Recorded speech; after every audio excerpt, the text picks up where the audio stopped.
Semenjak 3 tahun lalu Lebaran sudah berbeda, ibu sudah tidak ada lagi bersama kami. Tuhan memanggilnya di awal tahun 2021.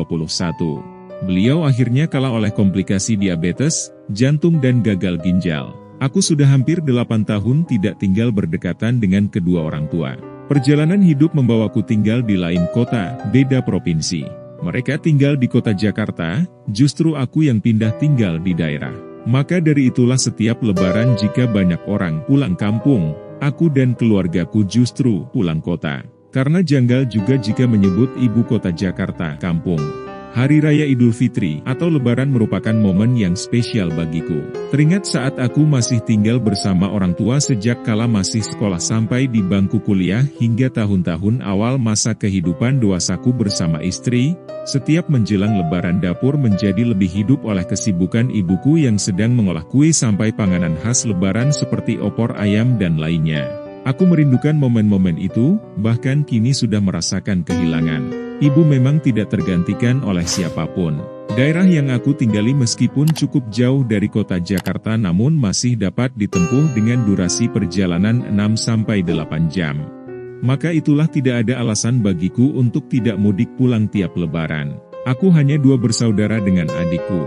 Lain hal dengan adikku, dia berpenghidupan di luar Pulau Jawa, bekerja di perusahaan manajemen bandar udara. Setiap Lebaran dia tidak dapat pulang dikarenakan justru di momen hari raya aktivitas bandara menjadi lebih padat, karenanya dia harus bertugas ekstra waktu. Akhirnya hanya aku dan keluargaku yang bisa pulang berlebaran sekaligus menengok orang tua. Rumah masa kecilku adalah bangunan 2 lantai. Dari segi luas bangunan memang tidak bisa dibilang kecil, bahkan cukup besar. Dahulu saat aku dan adikku masih tinggal di rumah itu tidak pernah sepi. Karena aku maupun adikku sering membawa teman-teman karib sekedar bermain bahkan ada yang sampai bermalam lebih dari sehari. Rumahku bagai rumah singgah. Akan hal itu orang tuaku tidak keberatan, bahkan ibu kelihatannya malah senang rumah menjadi ramai. Ibu memang berlatar dari keluarga besar, ia merupakan anak ketiga dari 8 bersaudara. Mungkin itulah yang membuatnya merasa senang apabila di rumah banyak orang. Ayahku saat masih aktif bekerja jabatan di kantornya lumayan tinggi, penghasilannya terbilang lebih dari cukup. Maka itulah dia membangun rumah kami menjadi cukup besar untuk keluarga kecil. Hal mana kondisi itu kemudian disesali ibu. Dia tak menduga jika kami anak-anaknya saat menjalani kehidupan dewasa akan pergi meninggalkan rumah. Sebenarnya jika dipikir-pikir bukankah tak seorang pun dapat menerka akan masa depannya, akan kemana dan di mana nasib membawanya pergi, akan jauh atau dekat dari rumah. Rumah ini terlalu besar buat kami berdua, demikian keluh kesah ibu yang sering disampaikannya. Ia sering merasa kesepian. Waktu itu aku sudah berencana pindah kembali ke rumah masa kecilku, mengingat anakku yang paling besar sudah SMA berencana kuliah di Jakarta. Mata pencaharianku sebagai pengusaha juga tidak terikat peraturan siapapun, aku sudah sampaikan perihal ini ke ibuku dan dia senang sekali mendengarnya, namun sayang seribu sayang, saat aku akan kembali pulang ke rumah justru ibuku yang pergi. Di hari saat ibu meninggal, malamnya setelah ibu dikebumikan aku dan adikku beserta istri kami masing-masing mengadakan semacam rapat kecil. Membahas siapa yang akan menemani ayah sepeninggal ibu, mengingat umurnya juga sudah cukup sepuh. Pastinya ada hal yang tidak dapat dikerjakan sendiri. Lagi pula rumah ini terlalu besar jika hanya ditinggali seorang kakek-kakek. Aku dan adikku bersepakat, aku dan keluargakulah yang akan pindah kembali ke rumah sekaligus menemani ayah. Pertimbangannya adalah adikku merupakan karyawan, dia terikat regulasi institusi, tidak dapat minta mutasi begitu saja. Yang paling realistis untuk dapat pindah sesegera mungkin adalah diriku, dikarenakan berprofesi sebagai wira swasta atau pengusaha. Namun dikarenakan usahaku ada di daerah, aku juga tidak dapat langsung serta-merta pindah begitu saja meninggalkan usaha yang sudah berjalan. Kepindahanku itu harus berproses tahap demi tahap. Sejalan dengan itu, sejak itulah sampai saat ini pola aktivitasku menjadi nomaden. Dalam sebulan 2 minggu di daerah, 2 minggu di kota, bolak-balik. Meski aku tinggal di daerah selama 8 tahun terakhir ini bukan sama sekali aku tidak pulang ke rumah. Setidaknya jeda 3 bulan atau paling lama 6 bulan sekali aku ada saja pulang ke rumah. Dan setiap kali pulang itu aku tidur di kamarku yang lama di lantai atas, mesti repot-repot bebersih terlebih dahulu. Dikarenakan debu yang sudah menebal, bahkan juga ada sarang laba-laba. Benar-benar seperti rumah kosong. Sewaktu ibu masih ada, saat aku pulang, aku memperhatikan lampu-lampu di lantai atas dan kamar-kamarnya selalu dalam keadaan menyala meski di siang hari. Saat aku tanyakan mengapa lampu dibiarkan menyala demikian, dia tidak menjelaskan apa-apa selain, "Gak apa-apa, biar gak ada yang lain yang ngisi." Aku memang sudah mendengar perihal apabila kamar atau rumah dalam keadaan kosong 3 hari saja maka ada makhluk halus yang akan mengisinya. Dahulu mendengar perihal itu aku menanggapinya hanya sebatas angin lalu saja. Ayahku pun demikian, dia adalah seorang yang mengedepankan logika. Meskipun belakangan jika ada kesempatan aku bercakap dengan ayahku, dia pernah menyampaikan jika di lantai atas dia sesekali mendengar seperti ada orang. Kadang terdengar langkah-langkah, bahkan sampai terdengar seperti ada orang yang berlari. Mendengar hal demikian keluar dari mulut ayahku cukup membuatku terperangah juga. Tumben banget bokap mikirin hal-hal begitu, pikirku.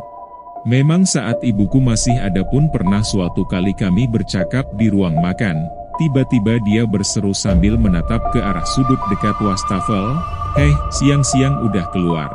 Melihatnya demikian aku jadi bergidik sendiri. Aku memang sudah tahu dari keluarga besar ibuku bahwa beliau memiliki indera keenam, berkemampuan melihat makhluk halus. Tapi kemampuan ibuku itu tidak diasahnya, hanya sekedar menjadi ciri khasnya yang membedakan dia di antara saudara-saudaranya dan juga orang kebanyakan. Maksudnya, orang yang memiliki ketajaman indera keenam biasanya akan menjadi semacam cenayang atau semacam orang pintar. Tapi tidak dengan ibu, dia merasa biasa-biasa saja bahkan cenderung penakut.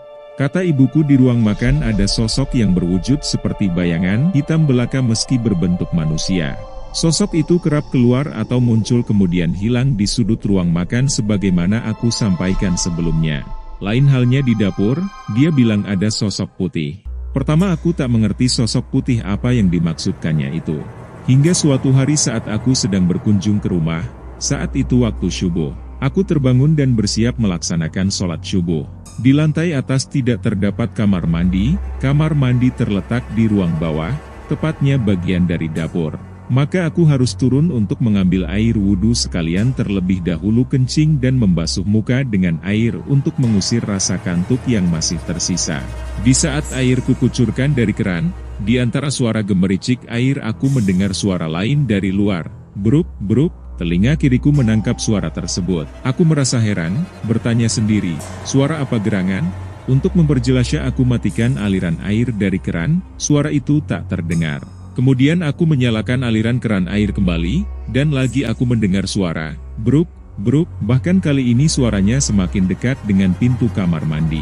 Otakku mencerna, itu adalah suara seperti ada yang melompat-lompat. Tapi siapa yang melompat-lompat di subuh hari dan di dapur pula? Aku mengabaikannya, tetap melanjutkan mengambil air wudhu.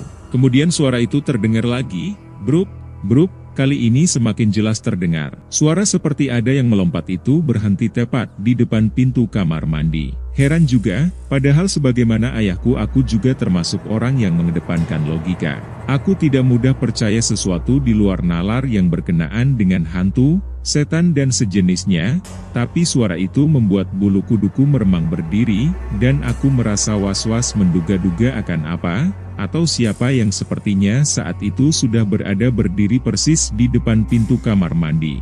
Saat akan membuka pintu kamar mandi aku mengumpulkan nyali terlebih dahulu. Jantungku berdegup kencang.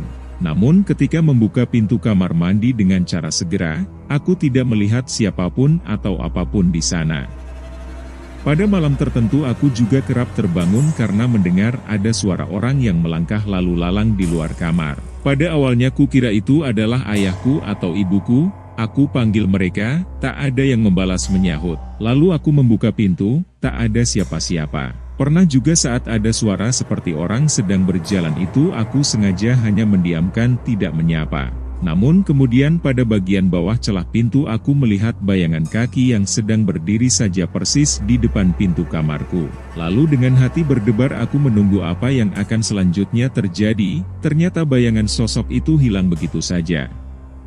Demikianlah, Jika mendengar langkah-langkah atau melihat sosok bayangan di depan pintu kamar, akhirnya aku diamkan saja. Lama-kelamaan rasa takutku berkurang.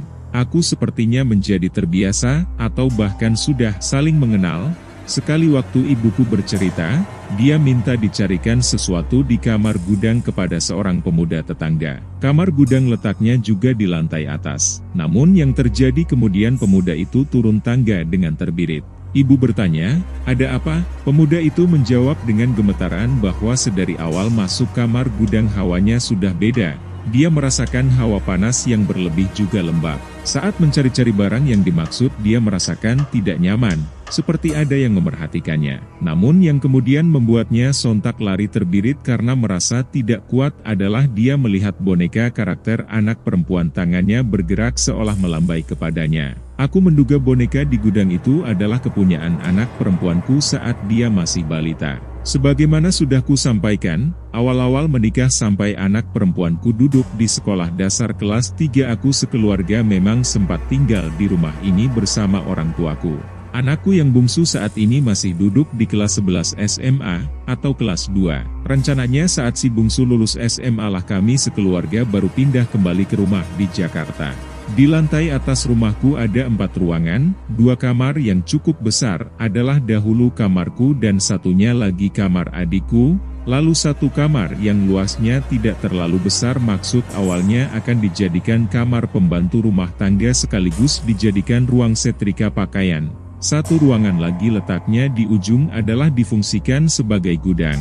Anakku menempati kamar yang dahulu adalah kamarku, sedangkan aku sekarang menempati kamar yang dahulu kamar adikku. Suatu malam sekitar jam 12 malam aku mendengarnya berteriak histeris. Teriakannya sontak membuatku terbangun dan segera berlari menuju kamarnya.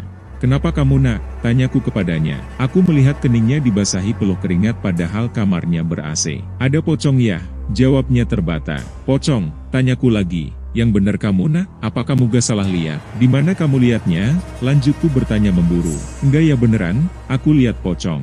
Pocongnya berdiri di atas kasur persis depan aku. Mukanya, paparnya." Saat mengutarakan kalimat terakhir itu aku perhatikan mimik wajahnya menyiratkan ketakutan. Lalu dia melanjutkan, "Mukanya gelap hitam gosong gitu ya?" terangnya sambil menutup wajahnya dengan selimut. Aku berusaha menguatkan hatinya, "Udah nak, gak apa-apa. Ada ayah di sini, kamu tenang ya, berdoa aja minta perlindungan sama Allah." Aku menemaninya beberapa saat sebelum kembali ke kamarku. Lalu kukatakan kepadanya supaya jangan takut, ini kan rumah kita. Kita yang tinggal di sini, merekalah justru yang numpang. Kata-kataku itu manjur membuatnya terlihat lebih tenang. Ketika sudah di luar kamar anakku, aku melakukan hal yang sebenarnya menurutku sendiri tidak logis. Aku berkata-kata sendiri sambil menyapu pandangan sekitar ruang lantai atas. "Assalamualaikum siapapun kalian, ini rumah saya yang tinggal di sini, kalian yang menumpang. Silahkan kalau mau di sini, tapi jangan ganggu, masing-masing aja." Kejadian serupa kembali terulang, kali ini dialami istriku.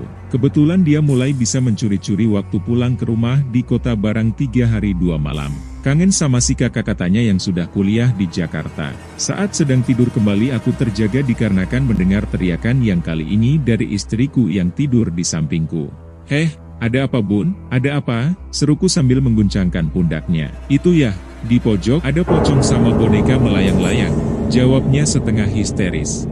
Aku bergegas menyalakan lampu kamar. Saat terangku layangkan pandanganku ke pojokan belakang meja televisi sebagaimana arah yang dia tunjuk. Tapi aku tak melihat apapun. "Mana bun? Gak ada apa-apa," seruku. "Ada ya, beneran. Bunda ngeliat pocong berdiri aja di situ, mukanya hitam. Terus di sampingnya ada boneka melayang-layang," balasnya dengan nada gusar karena merasa tidak dipercaya. "Ya udah, biarin aja, udah gak ada kan. Tidur lagi aja. Berdoa dulu yuk," balasku sambil menghampiri kemudian membelainya supaya dia tenang. Sesudah berdoa lalu dia kembali merebahkan badannya mencoba tidur kembali. Aku tidak langsung tidur dan mematikan lampu supaya istriku tidak merasa takut. Setelah dia terlihat sudah kembali lelap tidurnya barulah kumatikan lampu kamar. Pada saat rebah, aku tidak dapat langsung tidur. Mataku masih terjaga, sambil aku berdoa yang aku hafal dan sepanjang yang ku tahu dapat mengusir setan. Dalam keremangan dan hening suasana kamarku dan lantai atas aku pasang juga telingaku, ku pastikan apakah selanjutnya akan ada penampakan lagi kemudian suara seperti orang yang berjalan lalu lalang di luar kamar. Terjaga dan terjaga, sambil terus mengucap doa, sampai rasa kantuk mulai kembali menghinggapiku dan tak sadar aku pun tertidur.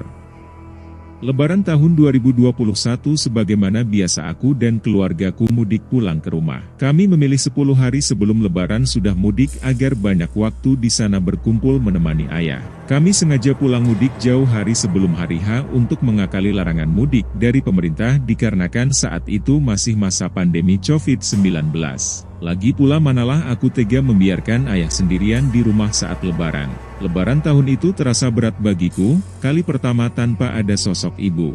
Aku menatapi dapur, meja makan, dan ruang keluarga, ada perasaan yang hampa. Lalu ada rasa yang menyesakan di dada, rasa kehilangan yang mendalam. Betapa setiap sudut rumah ini tergambar kenangan indah bersama ibuku. Hingga tanpa terasa air mataku meleleh. Lalu aku beranjak ke ruang tamu. Aku jadi kembali teringat salah satu kebiasaan ibu lainnya, yakni setiap mendekati Lebaran ia membeli bunga kesukaannya, bunga sedap malam. Ibu meletakkan bunga sedap malam pada vas di ruang tamu sehingga di hari Lebaran ruang tamu menjadi wangi semerbak segar alami. Kemudian aku duduk di bangku sofa ruang tamu sambil menatapi figura besar bergambar ibu. Melihat senyumnya yang tersungging, tatapan matanya yang meneduhkan dan kemudian ingat sukacitanya saat hari Lebaran. Kali ini tenggorokanku terasa tercekat, aku menahan tangis. Tiba-tiba hidungku menangkap wangi yang tak asing, wangi yang setiap Lebaran memenuhi ruang tamu, wangi bunga kesukaan ibu, wangi bunga sedap malam. Aku bergumam lirih, "Mama." Terima kasih yang sudah mau mendengarkan dari awal sampai selesai, semoga terhibur dan bisa diambil pelajarannya.